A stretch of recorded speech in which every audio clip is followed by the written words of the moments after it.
the man found a strangely shaped severed finger on the roadside. The joint of the finger moved flexibly and it looked very peculiar. Out of curiosity, he brought it home. He searched the internet for information to find out the origin of this limb, but after going through various sources, he found nothing. While thinking, he accidentally knocked over a glass of red wine.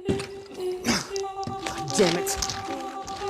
He unexpectedly saw the severed finger voluntarily sucking the wine. This strange behavior astonished the man. He felt that he had found a rare treasure, so he carefully stored it and put it in the refrigerator for cooling. The next day, he opened the cabinet door and found that the severed finger was nowhere to be seen. He searched the entire house but couldn't find it. Finally, he discovered that the severed finger had inexplicably moved to the middle of the living room, and one of the fingers had split into two. He excitedly reached out to touch it. Suddenly, the finger seemed to come to life and slowly wrapped itself around his palm. Even more incredible was that, just one day later, the finger had developed into an arm. Such an extraordinary event was something the man had never encountered before. He looked at the arm like a simpleton, treating it as a precious treasure and putting it back in the refrigerator to keep. He even specially added a lock to prevent the arm from disappearing again. However, after 3 days, the arm mysteriously disappeared. He was depressed for the whole day, feeling worse than a broken heart. He sighed alone in the middle of the night. Just then, he suddenly heard a strange sound coming from the room. The man thought it was a thief and immediately picked up a gun and flashlight to go over to check. The sound actually came from the refrigerator. He nervously opened the cabinet door and almost died of fright. The arm had actually hatched into a bald freak. Seeing this, he quickly closed the refrigerator. At that moment, he saw a blood mark on the ground. Looking up along the blood trail, he saw a beating heart on the tabletop. Before he could examine it carefully, there was suddenly a knock on the door. The visitors were 2 police officers on duty.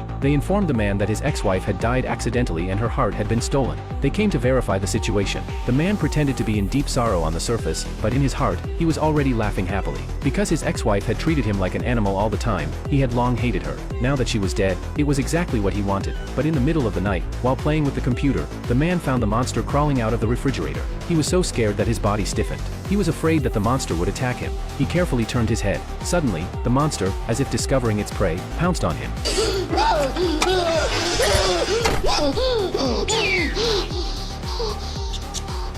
The man screamed in terror and collapsed to the ground.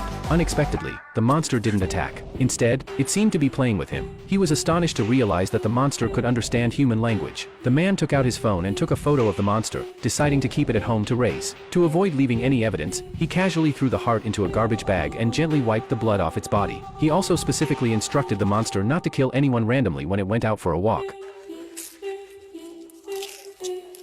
But the next day, the heart that the man had thrown out miraculously returned to the refrigerator. He understood that this was a gift from the monster, but keeping this thing was too tempting. Finally, he smashed it and flushed it down the toilet. After dealing with it, the man just went out and unexpectedly picked up a piece of paper money on the roadside. But he was so preoccupied with his joy that he didn't look where he was going and almost got hit by a car. The driver stopped and shouted angrily. The man raised his middle finger and retorted a few words. He glanced to the side and saw that the car was hanging an egg-shaped doll. Unexpectedly, that night, the monster took the driver and the doll back. The man crushed the doll into a pulp and flushed it down the sewer. Afterward, he wanted to call the monster to play, but found that the room was empty. He searched the entire family but couldn't find any trace. At midnight, he noticed an extra blood-covered tongue in the room. It was the monster's new prey. After researching the information, he learned that a persistent debt collector had been brutally cut off his tongue. The man suddenly understood. This monster could read his heart and help get rid of all the people he disliked. After several days, the police came again and informed the man that his ex-wife's 2 children had mysteriously disappeared. The man lied and said he didn't know them. The police officer noticed that his clothes were stained with blood and immediately had doubts. Due to the lack of a search warrant, they could only leave temporarily and return to the house. Inside, the monster led him to the kitchen, and the 2 children were right in front of him. After praising the monster, the man quickly disposed of the body. In an instant, the sirens surrounded the house, and he was arrested on the spot. During the interrogation, he confessed that all the serial killings were done by the monster. The monster acted out of favor towards him and eliminated his enemies. However, this statement was not believed by anyone. Just when everyone thought he was lying, a sharp roar from the monster suddenly rang out outside the cell.